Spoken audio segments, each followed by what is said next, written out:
Saint Secret. Uy, mga be, ang ganda. Mga madam, oh. Uy, pag Australian yung benta, kung benta ko nito, mga 1,350. Okay, ayan mga be, ha. Saint Secret, mga madam, size large. 30 to 31 ang waist. Sayang, ganda be.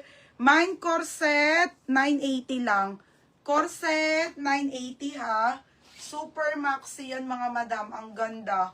Mine corset, 980 corset ha. Na pink lote, maraming maganda. Mine corset mga madam, large, OFM. OFM, yours na to ha, 1,080. O, next tayo mga sis. O, next mga madam. Ay, be. Wait lang, asa na yun? O, ito na nga mga bebe, perplex ko na nga sa inyo to. Sobrang bigat nito ha. Sobrang bigat mga madam. Hindi ko alam yung brand niya, Isla. Size medium po. Okay, missing tag brand. Mga sis, sobrang bigat. 980 to ha.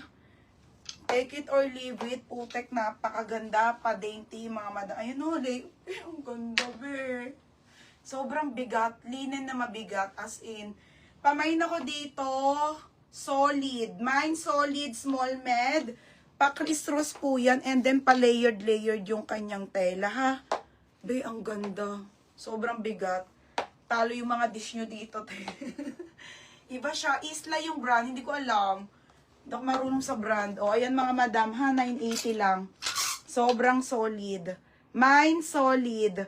O, yours na Madam Emmeline. Beb, sobra to. Grabe. Madam Emmeline. Yours na to ha. Madam Emmeline. 1,080. Plus size madam. Meron naman. O, next mga bebe. Okay. Next tayo ha.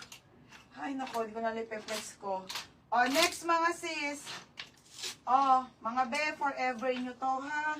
Forever nyo, mga madam. Mga be, smack yung ano nito. Original by Forever. Alam nyo yung sinusot sa ibang bansa. Tapos, plated yung skirt niyan. Mga sis, ang ganda.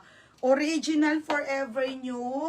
Very mayaman ka dito, be. Pang ibang bansa. 780 to, ha? Code ako travel. O, large naman. Ito, be, ang ganda nito. Nasaan si ano? Mine Travel, ha? Mine Travel. Wait lang po sa large siya. Travel. Pulse makiyan. Tapos, ang ganda ng skirt. Tapos, yung belt niya, be, knitted din.